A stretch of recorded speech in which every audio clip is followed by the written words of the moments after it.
expressed in the following are those of its participants and do not necessarily reflect those of the producers and the Six Talk Podcast Network. Also, the following contains mature material and mild language, which may not be suitable for all audiences. Discretion is advised.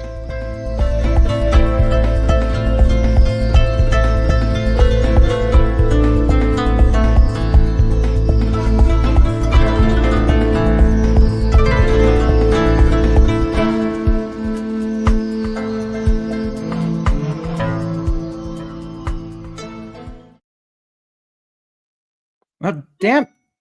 Ooh, I should first of all go to silent mode here. As first of all, it is our first episode of any sort in 2025. Akimashite omedetou gozaimasu.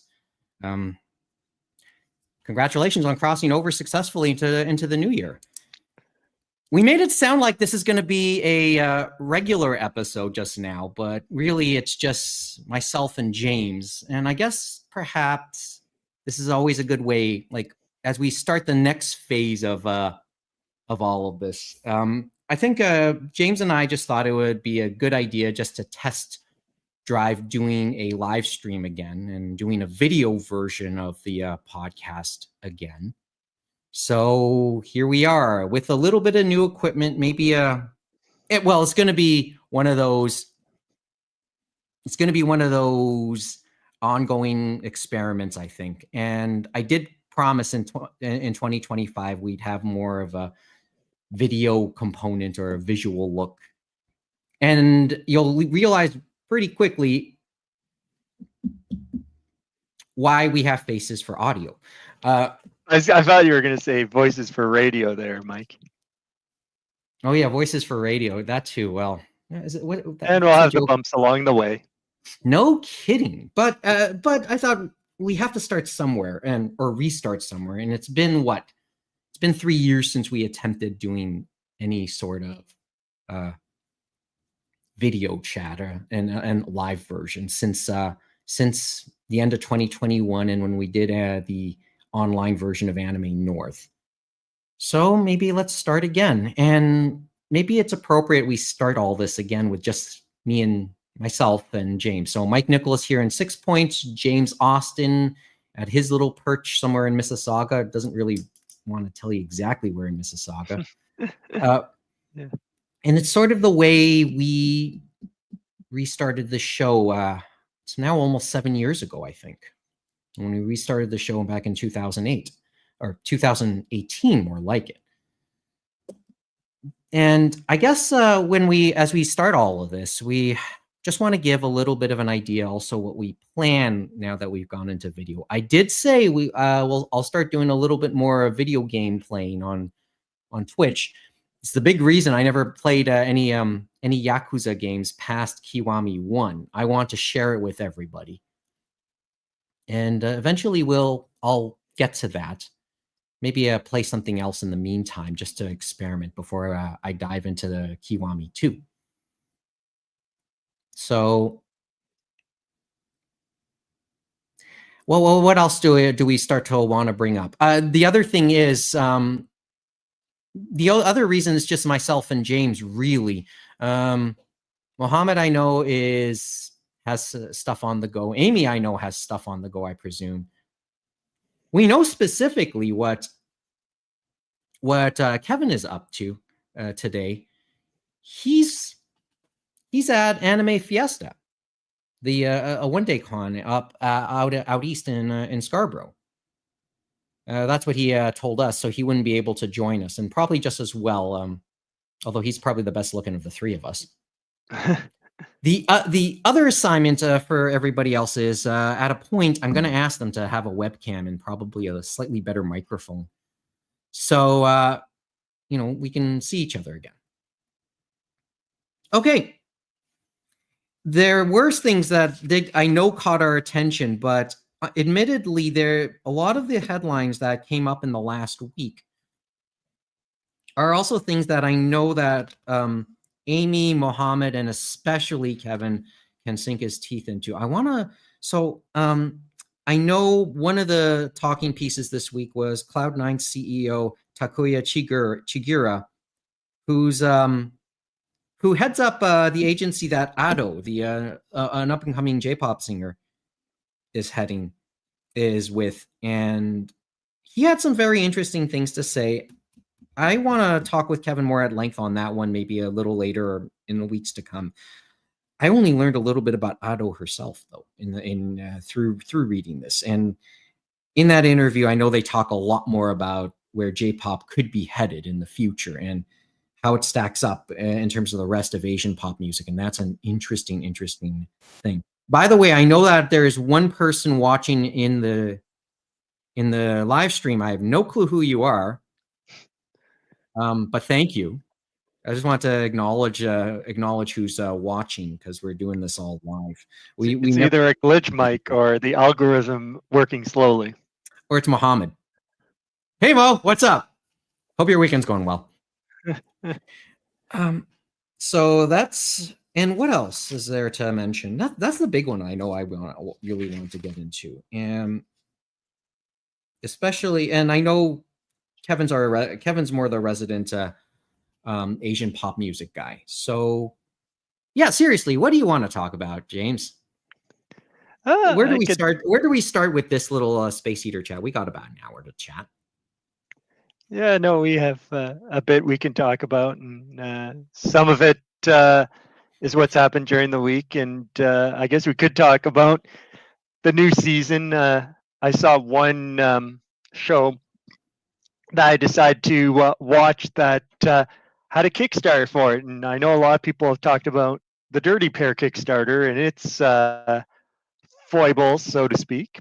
But the other one that's had quite a bit of problems, we have had issues with digital manga. They ran into trouble with their later Kickstarters, but another company, Frontwing, which people know them from their visual novels and stuff like that, at the 5 years ago, 2018, 2019, I think even late 2017, they were doing some Kickstarters for their visual novels and stuff like that. And one of the ones I backed was actually they wanted to take one of their visual novels, Garcia Phantom Trigger, and turn it into an animation. They wanted to bypass the committee, setting up a command that, and kind of do it themselves. You know what I mean? So they set up, I think, their own animation studio and stuff like that with that, or helped to get that going, or one of the people that had done the Garcia anime before. And I'm trying to remember. It was Bill. No, it wasn't that. It started with a B, but they had that. It was BIBURY. So it's B-Berry Animation, and they did the 3 OVAs, and they're doing this new series. I think I got the wrong video, wrong image here. So I'm gonna. Yeah, you have to probably go search for Garcia if you want to try and find it. But anyway, the Garcia animation, basically they've started on Crunchyroll, it's streaming worldwide, and I figured, okay, are they going to restart from the beginning of the visual novel? So there's about 8 visual novels in total and stuff like that. And when I went to watch on Crunchyroll, it was interesting how it starts with a 120-second, or basically a 2-minute overview of the 3 previous OVAs, and then just drops the audience straight into the 4th visual novel. And there you go. There's the Kickstarter and stuff like that. So, truth be told, I just had to scroll down a little bit, but yeah. So originally with this, they did a Kickstarter campaign for the first 2 OVAs, and then for OVA 1, 2, and 3, they also did crowdfunding in Japan through Campfire and stuff like that. And so for this, like all their other, they had some other Kickstarters.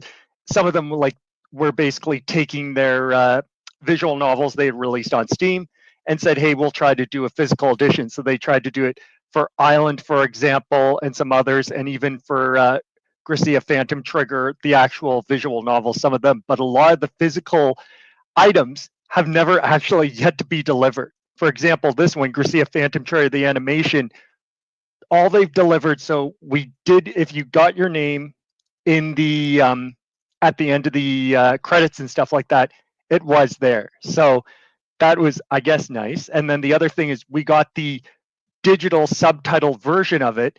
And how they decide to do it is Steam used to have the ability that not only buy games, before the pandemic, they started doing it where you could buy videos, right? Like you could buy anime or TV, like an episode of a TV series or things like that. So that's how they distributed the digital version to the Kickstarter backers. And they actually at one point said, oh, by the way, you better make sure you redeem your code because it'll go null and void and stuff like that. That was a few years ago. And then the last update, like basically since the pandemic, the updates have basically been, well, we're trying to get all these Kickstarters like figured out to get them like distributed to you for the physical like editions and stuff like that. And it just is a clown show. Like they basically are giving these non-answers, and we've never seen photos that anything has been produced. As you see there, Mike, English dub confirmed. That is another thing that's interesting because we've never actually seen the English dub. The English dub. So the English dub was done by Studio Cadence. They did announce who the dub actors and all that stuff were. They actually, in one of the updates on the Kickstarter, had like a 2 to 3 minute preview of the dub, and that's the only time we've seen the dub of the first episode. So we don't know what's going on with that dub. It's never been streamed. It's never been released anywhere. And that's for just episode 1 and 2 of the OVAs and stuff like that. And then in this time since 2018, Front Wing basically has been bought out by Bushy Road and stuff like that. And even then, with a bigger company probably helping them, nothing has come to fruition and stuff like that. And then the other funny thing recently, and it came to my attention through people on social media and stuff like that, on December 24th. So as I said, remember they just threw you in to the new series on Crunchyroll and stuff like that, gave you 120 seconds of what this series was about. Basically for 2 weeks, and it wasn't even on the Front Wing YouTube, it was on the Bushy Road YouTube from starting December 24th for 2 weeks. They had up the subtitle version of OVA 1, 2, and 3. So I ended up rewatching them that way, and it was important for volume 3, the third episode, because that had never been kickstarted on Kickstarter. It was only through Campfire and stuff like that. So outside Japan, we hadn't really seen that. So a lot of people on this Kickstarter have basically come to call Front Wing Fraud Wing, and basically said, what the heck is going on? How can all these other Japanese creators on this platform, even with the pandemic, even with other issues, manage to get physical items out the door? We've seen it with La Mulana and Nigoro. We've seen it with Kenichi Sonata and his little short with the riding beam with that. And Gunsmith Cats, he did a little short and he managed to get it out the door. But these guys just, none of these Kickstarters, all the physical editions, nothing feels like it's happened. We've never had any photos or any evidence. And I know one of the Kickstarters, Tom, Tokyo Otaku Mode, was trying to help them. And I think they've given up on that one visual novel because they just can't seem to get answers from Front Wing. Like it seems like all the things that were in the beginning communicated through like a community manager they hired that was probably outside Japan. All those people are gone now. And it's just the Japan side trying to give these random updates that don't seem to amount to nothing. Like the last update was in February of 2024, and people are just in the comments roasting them, to put it nicely. And the other thing, to give some other context, one of the Kickstarters, like the Island Kickstarter, which had is a visual novel and stuff like that, and I ended up getting it instead of Steam. I got it on Switch and had a physical one from Japan. But one of the rewards for that was they were going to do a Blu-ray for Island, and it would use the subtitles of Crunchyroll. It would be sub only. Guess what? Before Funimation and Crunchyroll merged into its big megacorp, guess what? They were able, Funimation was able to release, because they originally had Island, right? Funimation. So they released it physically on Blu-ray. And then in that time, they also released it as a budget version. And now it's out of print. And that had dub and sub. And the sub was obviously looked over again. So it would probably be better than the Crunchyroll subs that they were going to put on that disc for Front Wing as an extra reward. Like, it just tells you how, like, I had taken money out and put it to that type of tier, I would be ticked, because that tier, I think, for that one for Island was like over $200 American or some nonsense price. And remember what the Funimation prices for Blu-rays are and stuff like that. Probably was $70 for the regular one. Then the one that was the reissue was probably $40. So imagine how much cheaper that was in American dollars, right? So it's interesting. Like, basically they have alienated the, like, it may be fine on the Japanese end and stuff like that. They're doing okay. Maybe they're happy with everything there, but it feels like they've neglected the English language side. And basically all those people that would have been talking about your show would have been the power users, basically telling people, hey, check this show out and stuff like that, have basically turned on them, and they've basically soured, I feel, the chance on the English community side and stuff like that. Because if you talk to those people that are really into it, they just, it's like, well, I like the show, but it's like they're very sour on the experience and stuff like that. And then some of them probably would say on this anime side, you know what, maybe just go and check out the visual novels for Phantom Trigger, Gracia and stuff like that. And the reason for that too is Gracia Phantom Trigger, for the visual novel, it's like Witch on the Holy Night, where there aren't any choices. It's what they call a kinetic visual novel. So you're basically just reading as you go along, and you're clicking through and stuff like that.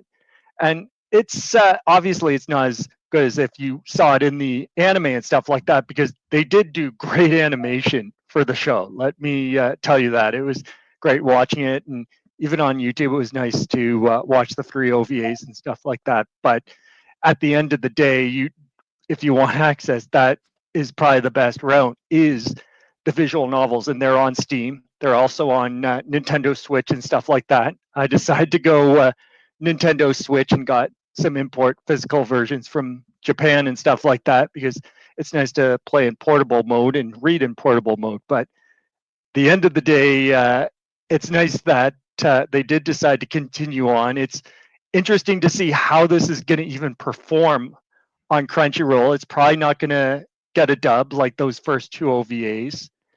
It's I just don't know how they have a way forward and stuff like that. And I don't think they're going to get more fans, because, as we said, they just throw you into they skip the first 3 OVAs and basically say, here's a 120-second summary.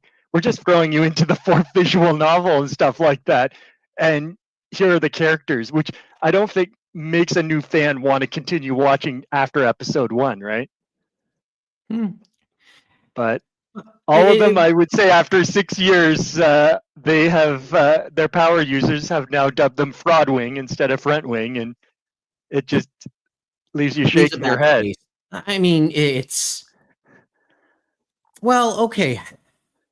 The only real the experience I'll always talk about was my Kimagure Orange Road manga, and they didn't ship to Canada. I had to have that shipped to my cousins in the States, and then whenever I met up with them, I was able to get that. So presently, the only other Kickstarter anime related I'm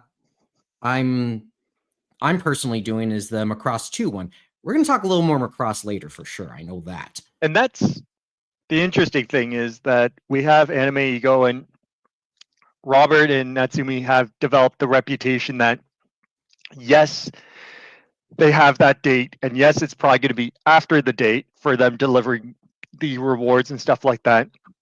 But you know you're going to get those rewards. You know there's a timetable. You know you're getting consistent updates after they have gotten the money and stuff like that, to let you know how it's going on and stuff like that. It's not like you're in this vacuum and you don't understand what the heck is going on. And Well, obviously, whoever's updating it now for Front Wing compared to Dirty Pair, and even for the ones from Anime Ego, they're from Japan and stuff like that. And who knows what they're thinking? They've probably thrown up their hands and given up because everyone is basically turned on them and stuff like that. the thing about, like, to be fair to Digital Digital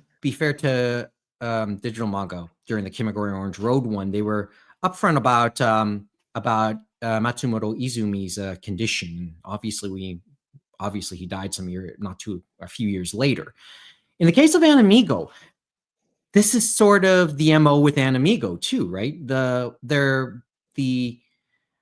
laid back attitude that by which they've presented themselves over the years has kind of endeared them to their customers. And and it's Robert, and it's Natsumi, especially Robert, because he was very much the face, and still kind of is, even though Justin Savakis now owns the company. He was, like, the way he presented himself, the way what's the word? The self-deprecating way he often did things, and the sarcastic way they often did all their emailings, it generated a lot of goodwill over time with their customers. And many of those customers have flocked back to the Kickstarters over time. And they had done, like, not crowdfunding as we know it now, but they had done that before, where they did pre-orders through their site and stuff like that. And one of the stories I know they talk about a lot is Macross and stuff like that, because they were going well. Is probably the original anime Kickstarter, really, right? Mm-hmm. And then supposedly it had happened right there in like 2000, 2001. So they were doing well with the pre-orders and that. And then supposedly, obviously, 9/11 happened and a lot of people canceled because things happen, right? And everyone's situation changed. So, but they still managed to deliver and stuff like that. But it's interesting. They got more people involved with the Kickstarters and stuff like that. And there's that trust factor. But once you lose it, it's like gone. No kidding. Then in this case, not only does it basically affect these Kickstarters, it affects basically the brand themselves. Front Wing is them saying Fraud Wing, and basically saying anything associated with them, it's going to be that question in the back of your head, right? Mm-hmm. So that's that story, right? So what are you hoping for, or you're just not holding your breath? Because I don't want you to turn blue. I really I'm basically sitting back, eating popcorn, watching all these people say things in the comments and stuff like that, the Kickstarter, and they sometimes reply to things from the Front Wing social media to kind of let them know, well, what are you doing with all those things you promised long ago in 2018, 2019 and stuff like that? Because yes, a lot of people got digital rewards. Yes, my name is actually in the credits of OVA 1 and 2. So if you had watched the YouTube OVA 1 and 2, you would see my name at the very end with the Kickstarter backers they listed, along with the Campfire ones. And OVA 3, since Campfire was involved, they only had those backers for Campfire on OVA 3. But we'll see what happens with these physical ones. Like, I think they really need to team up with someone. Like, even though it's on Crunchyroll now, like, maybe if they had tried to team up with Right Stuff or Crunchyroll or someone to kind of help them get these things manufactured and out the door, because something is gone seriously wrong with them and people are not happy. And all those people that would have been their biggest backers to promote like the new Garcia series or maybe future series have that sour taste in their mouth, and now are basically not going to be your biggest supporters to promote your series going forward, right? Like, to spread the word in a positive light. Well, no, and it's a different way than the Dirty Pair Kickstarters we've talked about before and stuff like that, because that has left a sour thing in your mouth. But at least I know with Dirty Pair, I think we're going to get that. I have more faith we're going to get that than we are basically Garcia Phantom Trigger. So you're at peace. It's a theme. Yeah, we've been no. using. Well, you know that with any Kickstarter that there's no guarantees and stuff like that. And when I did it originally in 2018 and stuff like that, I was like, okay, we'll get this digital stuff. And I said, okay, I think we'll probably be okay if they make the right decisions to get this physical edition. And that's really the only thing they have left to deliver to a lot of the backers is just the physical Blu-ray with OVA 1 and 2 on it with the dub. Yeah. The dub Well, that no one's ever seen except for maybe 2 minutes of it in a Kickstarter update. Yeah, I mean, they said either 120,000 in funding or 700 backers. They reached the 700 plateau. I know that. I know people will say Yeah, it was only just a little over they reached the 100,000, backer level, so that's why.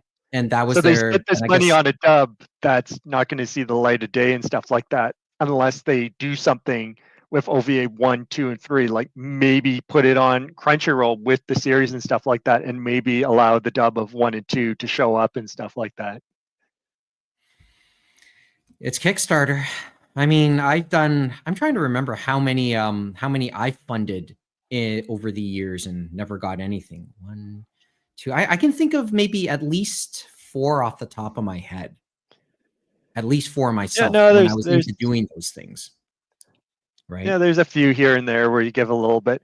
I think one of the other ones, which was physical, that we never got anything from, was the guy who did the Tezuka manga, The Crater. And he had done that Kickstarter. He was from Florida, and that he crashed and burned so hard. And so people lost their money on that. And then years later, Digital Manga, one of the successful Kickstarters that they did deliver, basically had the Crater as a part of it as a stretch goal, which they reached, and then they did print it and release it out to the wild and stuff like that. So it did get out. It's just not through the original Kickstarter. And presumably, what, the backers got nothing out of it? Yeah, from that one from the fella in Florida, and those people were really angry. I remember with that one, they actually had a story like with a local news crew in Florida that was interested in it and was going to do something about that one. That was like, I want to say 10 years ago or something like that. What can you do, dude? Okay. But it'll be interesting to see if they find any fans for Phantom Trigger and stuff like that. That'll be intriguing, especially since, like, how do you get fans if you just drop people into a series and only give them 120 seconds to see what had happened before? What can you do? Anyway, I know you want to get that off your chest, so you had a lot to say about that, though.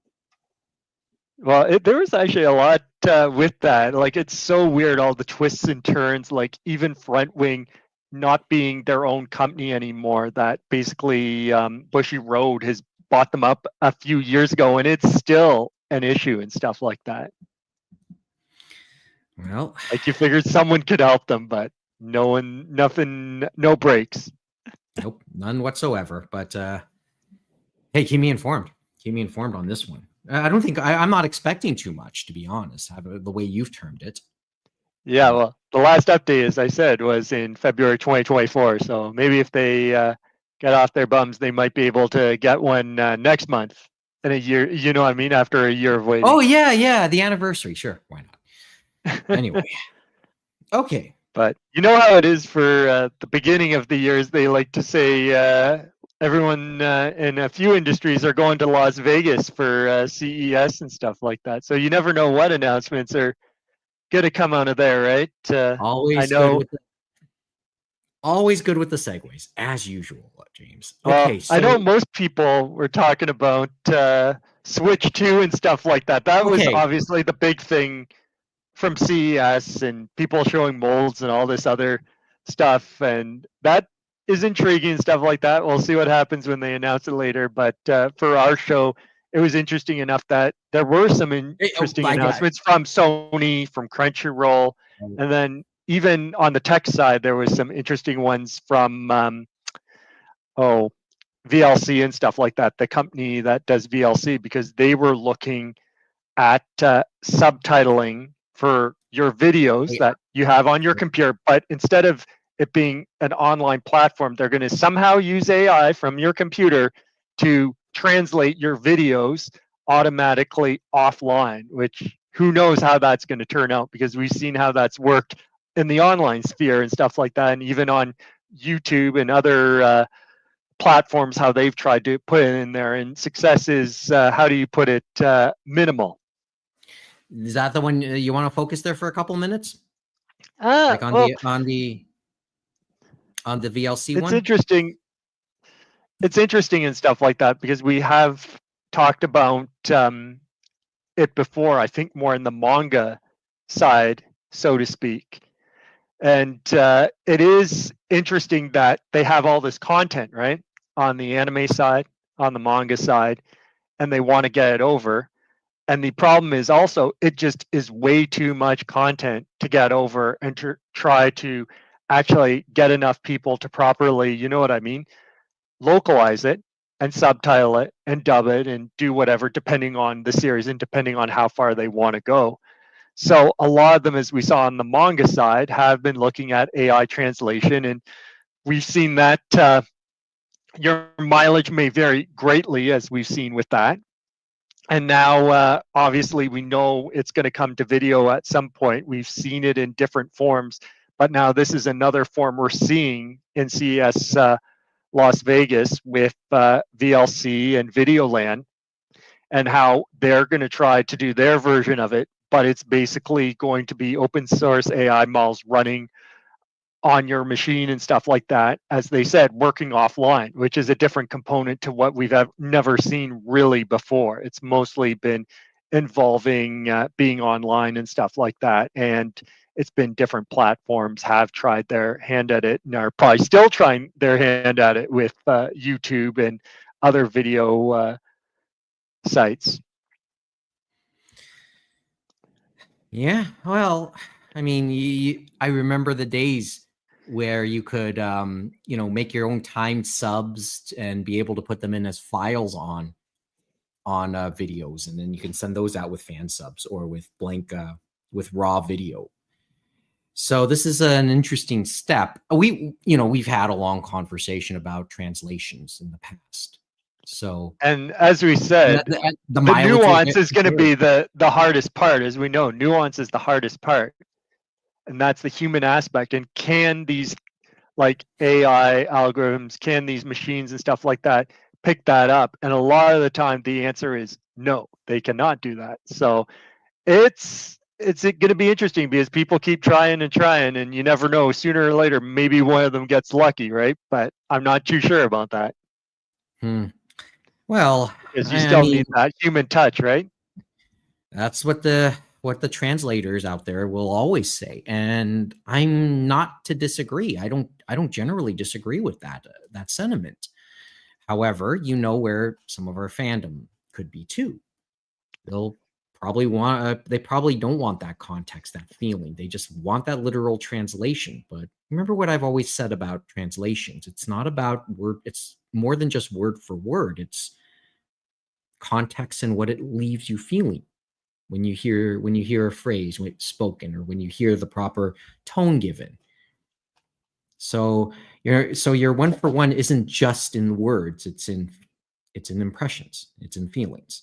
I mean, that the other problem, as we've seen, is it's not always one to one. They don't always even get the one to one aspect. And so then it's the question of, is it good enough? And some of the people seem to think, is it good enough? And they think it is, when it really may not be, right? So, well, when we have entire school subjects trying to interpret what an author said in the same language some years back, like decades, centuries back, in literature, imagine what it's like when we're talking different languages.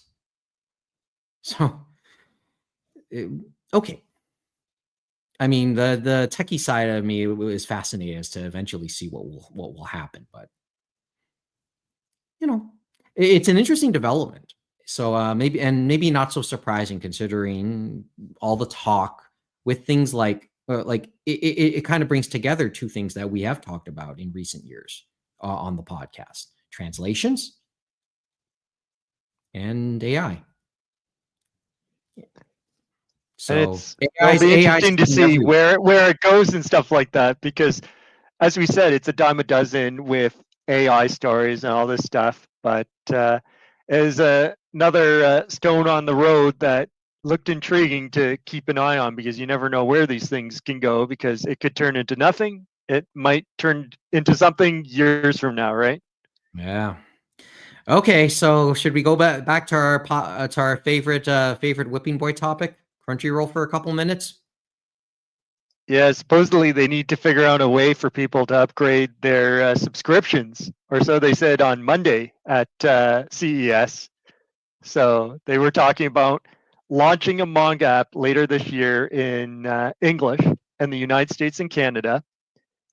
And who knows how this is going to go, because they had, as we remember, and we had talked about on the podcast before many times, a manga app on the site. It was a la carte and stuff like that. You could go in and read and stuff like that. The mobile app is, from what we had remembered and what people reminded people again, was broken. So who knows if they'll have a proper mobile app for the new manga app launching later this year and stuff like that. It'll be interesting to see who they get to join them, because remember when they first did it, they had Kodansha USA give them some Kodansha manga and stuff like that. And it was when Kodansha pulled away and decided to do K manga that they kind of shut down the whole Crunchyroll manga thing. And that was available, remember, Crunchyroll manga, to all the tiers. So even if you were at the lowest tier like us, you could access and stuff like that. I don't think they're going to allow that this time. I think it's going to be like their mobile video game vault that we had talked about before, that hasn't seen as much success for them, where that's in the highest tier. Like I could see them adding the manga app to maybe those two highest tiers, not the tier we're on, which is the bottom one, which is just for the streaming and stuff like that. Recap for me, because it's been a year since I was there. What are the tiers again with Crunchyroll? Because I need a refresher. To tell you the honest truth, there's I think we're now, because they keep changing them, right? I just gave up on them, but I think it's fan, and then there's ultimate, and then ultimate could be the highest tier, but there's another tier, so it's like 3 tiers and stuff like that. And I know they do give discounts to, obviously, three paid tiers, right? So correct. And basically they kind of do give you a bit of a discount to the Crunchyroll store, which used to be Right Stuff. So the lowest tier gets 5%, 10% for the second tier, and then the third highest tier gets 15% off. And then the third highest tier, I know, gets access to that video game mobile vault, right? They can get access to that. And then for both of those, all the different tiers, remember offline viewing and stuff like that? I think that's involved too, of how many that's only in offline. That starts, I believe, on the second tier, not the first. And that's what my gut was telling me there, that yeah, second and the final tier have that ability, and it depends how many you can take offline. Yeah, and you're guessing second and third tier will be the ones where where the manga service could be. Yeah, because they want people to upgrade, right? Because I think most people are on that. Sure, they got to make up. Yeah, well, they have to make up the 25 for 25 shortfall in some form. The question is, they got to actually show us they can run a manga app, because they didn't show that to us before, and they also you had the series at the beginning, but then it just kind of petered out. It's like they forgot about, it was this tab they just totally forgot about on their website that was just kind of there. So they actually have to actively show people that we're going to support this, we're going to get some manga, we're going to have it there for you, that maybe there's some exclusives in there, and that it's going to actually work on our phones and on our tablets and stuff like that for the mobile application. Unlike the last time, like there's a lot for them to prove, for people to say, hey, I want to upgrade my subscription so I can read some manga with Crunchyroll, right?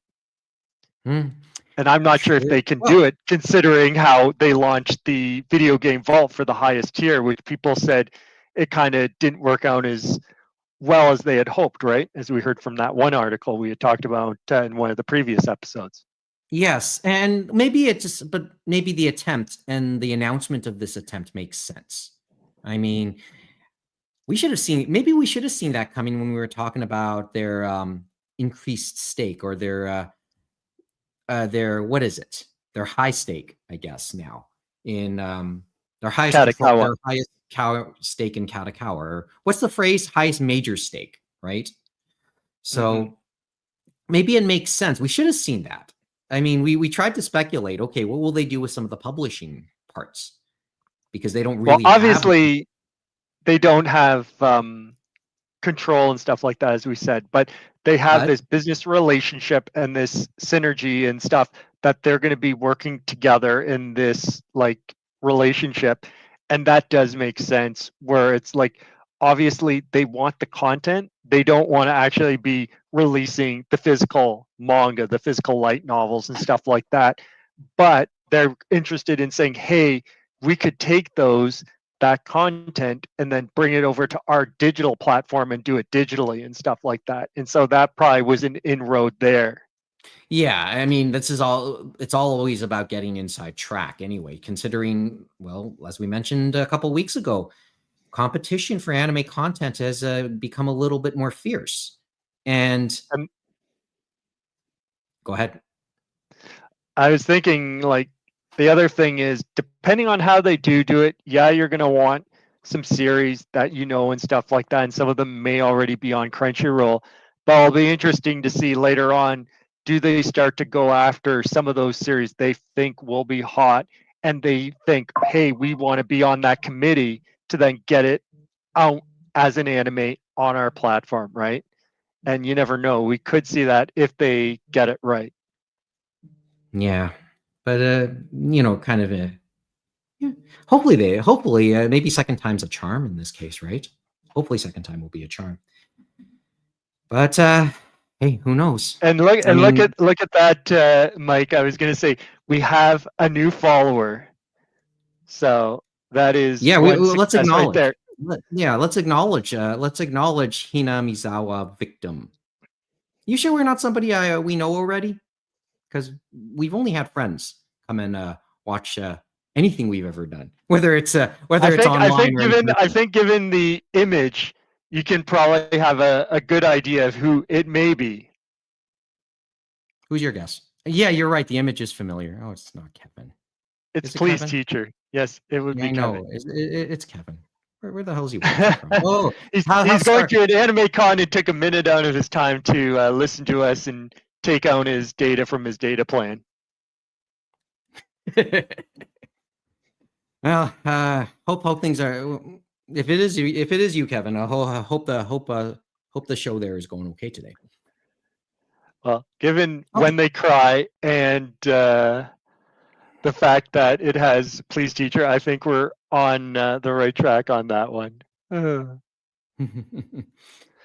Anyway, but we'll see what happens with the manga if they can get it right this time. But if they can get a good synergy, yeah, that would be interesting to see how it plays out with Katakawa and maybe getting some of those series and then making it that they get maybe a few of them that we don't know they're on the committee and that's going to be an anime, but they know because they feel it's going to be a hot thing, but getting the manga so they can pump the, you know what I mean? The prime or whatever. Well, people were in that Bloomberg article, there was criticism. It mentioned the criticism that are they spreading themselves? Is Crunchyroll spreading themselves too thin? But manga's not as much a stretch away from anime, so maybe there's some. So, I mean, it seemed it didn't feel when the manga service closed a couple of years back. It didn't always.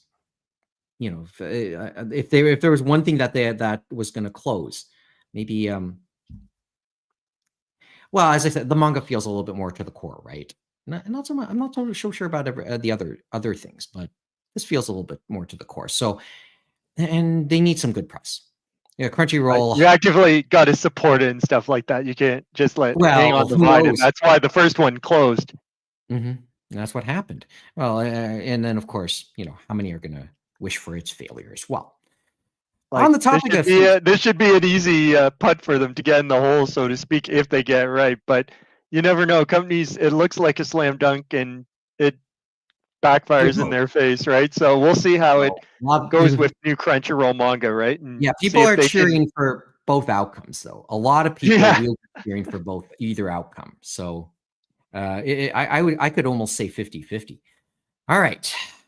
Let's continue here because we got a little. There was another CES one from Sony, and it actually involved almost all of their All parts the of pillars. Sony, so to speak, in a way. And it was interesting because we had talked about The Last of Us and them for PlayStation Productions teaming up with HBO and Prestige TV, right?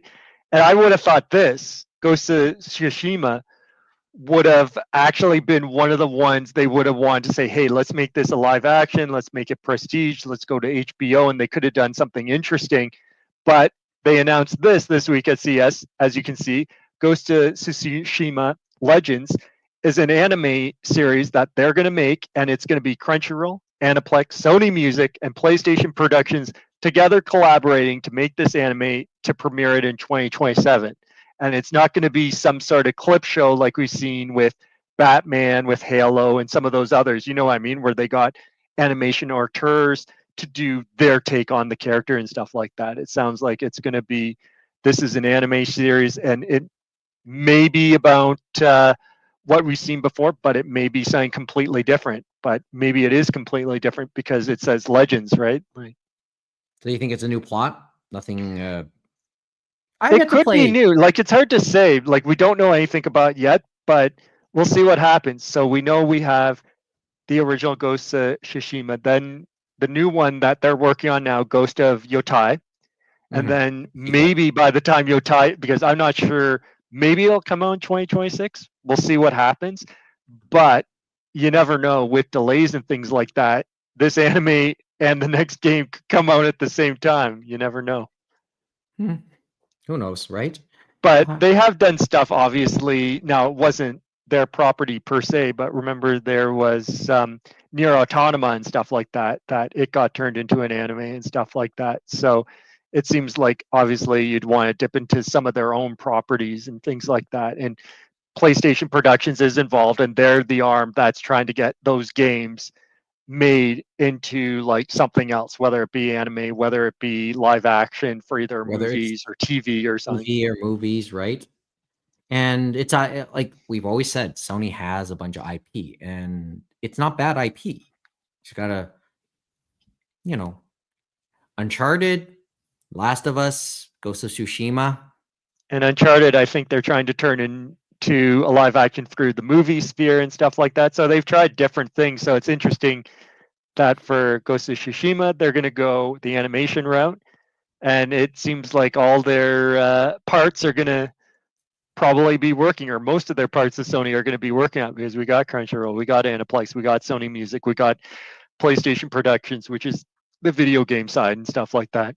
So here are those pillars that we were talking about, that we talked about like 3-4 years ago.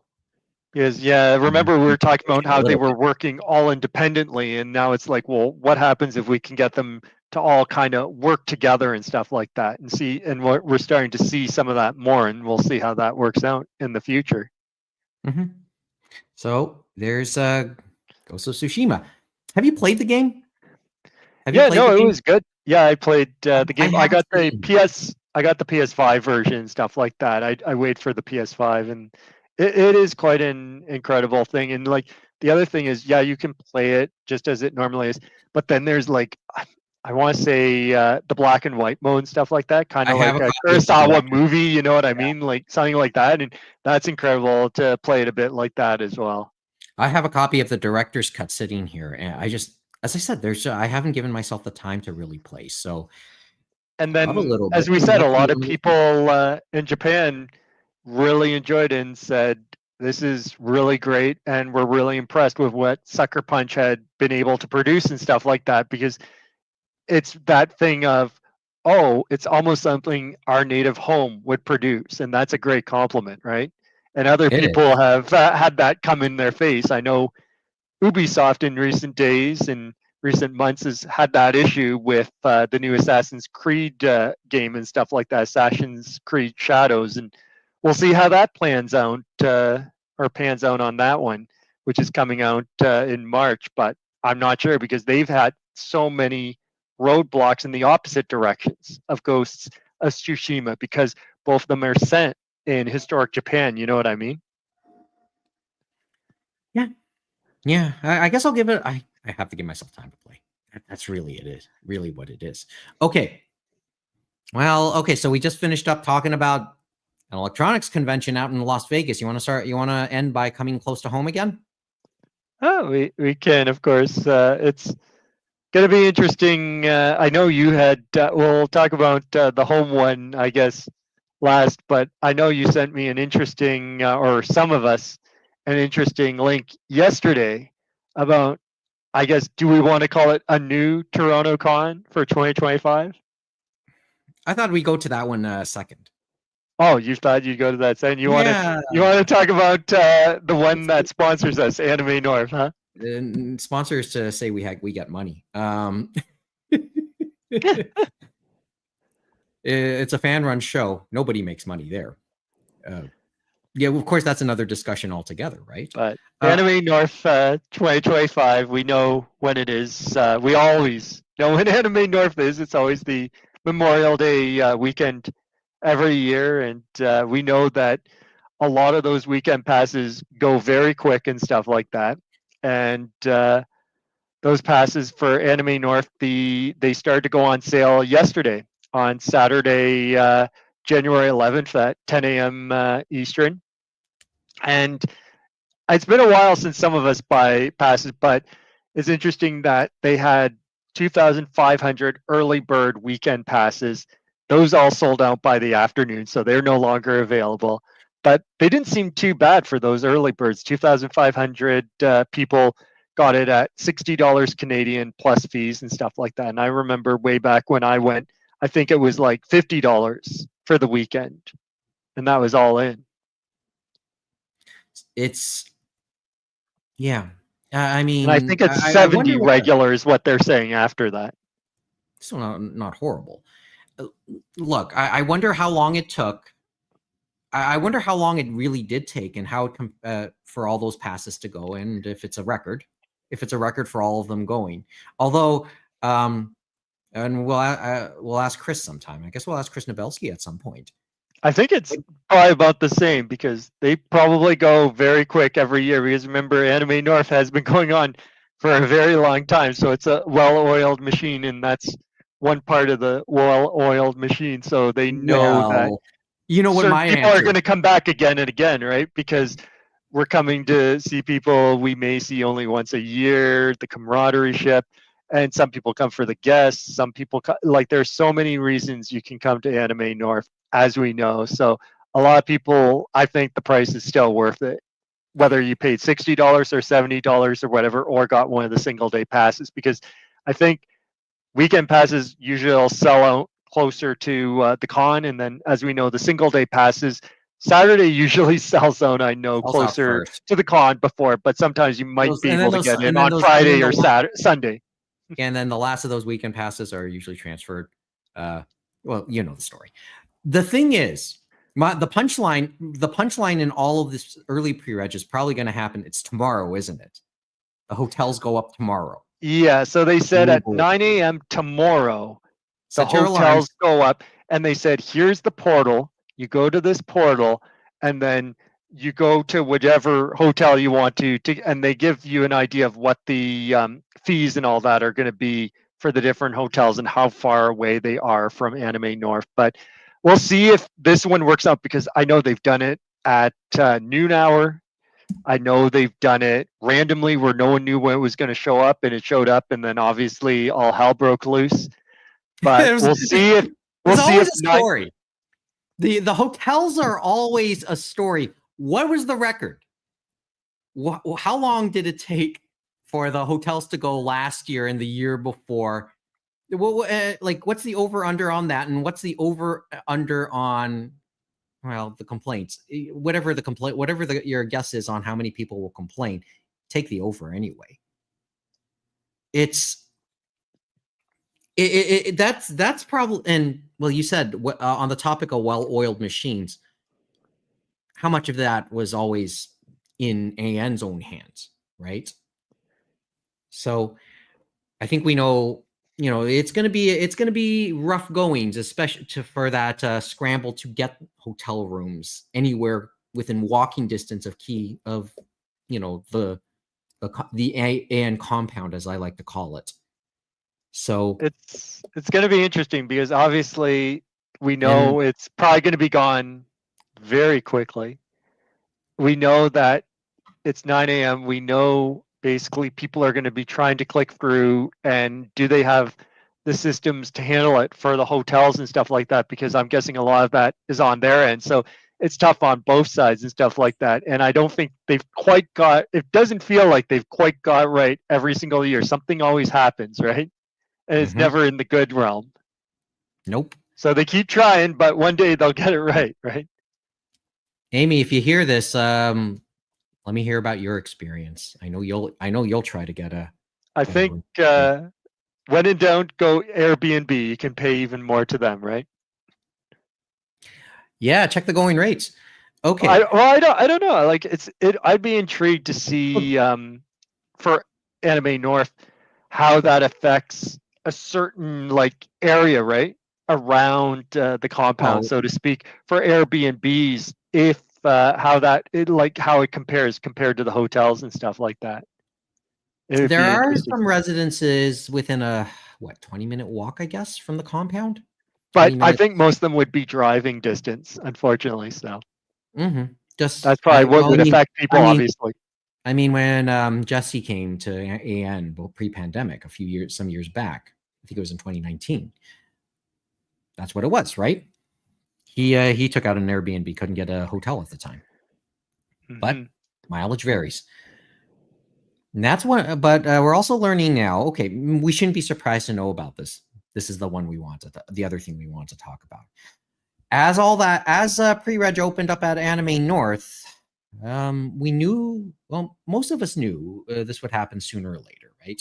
After Anime Toronto folded at the end of 2023 and into 2024, and no sign that and we've always talked about Anime Toronto and its connections apparently to the people who actually run Anime Revo out in Vancouver.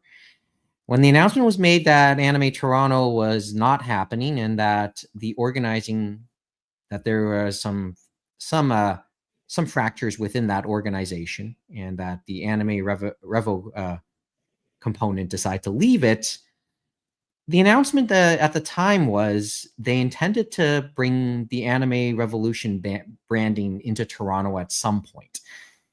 And what better time to announce that you are going to have an Anime Revolution Toronto than on the same weekend as Anime North tickets go on sale for the first time. November 21st to the 23rd, a week before American Thanksgiving, a week before Black Friday, at the Metro Toronto Convention Center.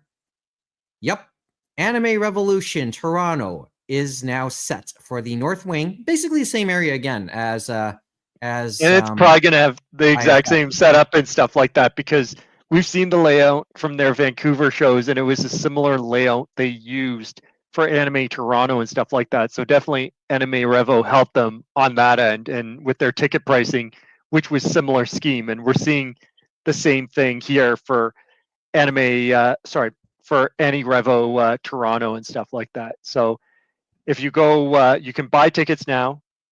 They are $50 till end of April.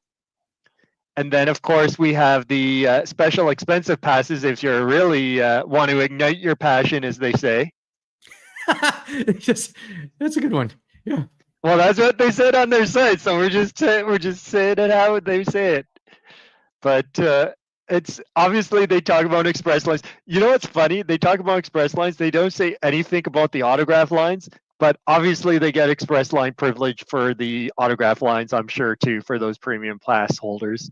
And the rest of us just kind of had to fight it out like we always do.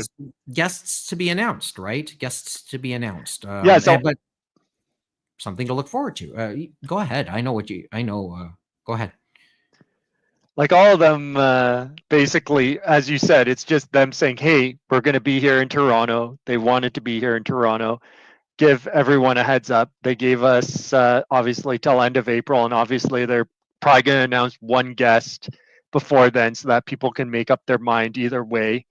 We know from experience that they definitely do have a pipeline of Japanese guests, so there could be some interesting Japanese guests at this event and stuff like that. And obviously, mileage may vary depending on what type of guest you're hoping for. And the price isn't that bad for if you want to get in early at $50 and stuff like that. And compared to any Revo in Vancouver, which is in the beginning of August, which is the holiday weekend of Civic Holiday, that one is basically a little more expensive since obviously that's one they've done for a number of years. So they only are giving their fans in Vancouver $65 for the early bird compared to $50 for us. So they're still trying to build a base out here in Toronto, even though there were two shows they kind of helped out with before. So we'll see how that works. Mm-hmm. And then we'll see how they do for the dealer's floor with the Artist Alley, because I know that was a big talking point of the last two conventions. So, yeah. Well, okay.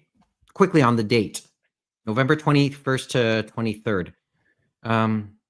What do you want to say about the date? I mean, we kept talking about, okay, what would be an ideal date?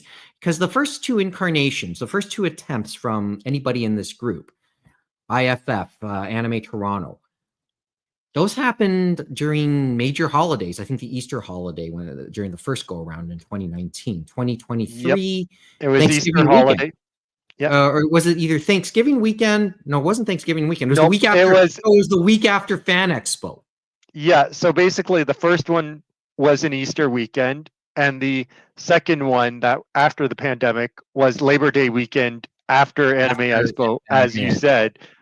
So obviously, not many people going to the convention center, so they probably got a good date on that. And interesting on the date, but probably does make sense because it keeps it away from their show in August and stuff like that, because obviously they had to do a lot of planning probably on that last one, right? But probably not as much because they had the other partners. But if it's all them involved, I mean, Anime Revo has to be all in on this.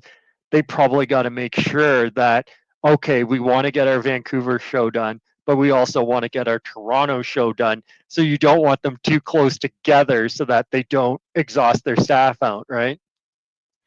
Because they're going to have to, I think a lot of them are based out in Vancouver. And think about that. They have to be out in Vancouver. Then they got to fly to Toronto and get all that stuff done out here. The major right? stuff, yeah. And of course, there'll be volunteers in a group helping run some of the stuff that'll happen specifically here in Toronto. And then the other thing is probably not many cons during that time and stuff like that, because remember, Anime NYC or that big New York con moved from November to basically competing with Fan Expo in the end of August and stuff like that. So maybe it's not the worst choice. It's just maybe. So probably they have a chance and stuff like that in that end of November time slot and stuff like that. Like fall, early winter, which is kind of October, November, probably sounds good for them and stuff like that. Because a lot of the other things you would worry about, snow and stuff like that. Mm-hmm. So, welcome back. What was his name? What was the gentleman's name that ran Anime Revo? I forgot his name. That's the problem. I forgot his name as well, to tell you the honest truth. But obviously, when they had announced that they were going to be stepping back and stuff like that, and said, whatever Anime Toronto, whatever that crew wants to do, that's up to them. So it didn't sound too good, but they left the door open saying that they like what they saw in Toronto. So obviously they like what they saw in Toronto because they decided to come back again, just like they said they were hoping to and stuff like that. It's because they'd obviously made connections with the Metro Convention Center and some other connections to try and see if they can make a go of it themselves, right? Mm-hmm. And they obviously have connections in Japan to get some good Japanese guests and stuff like that. And that's a part of their draw and stuff like that, I know. Well, it's a it was what carried them, I think, through the first 2 attempts. So I'll be curious. As I said, I'll be really curious to see what eventually. And I know they got some V-tours on the second attempt too, as well. So we'll see how that goes too. So. Anyway, that's so. There's our quick look around, or quick whip around of some of the stuff that happened this week. As I said, there's there's a lot of other interesting stuff, but I know that the others are better at talking about it than we are, and maybe we'll give Kevin, Mo, and Amy their say. Finally, Kevin says hi from Scarborough. Yes, I did see that. What's up?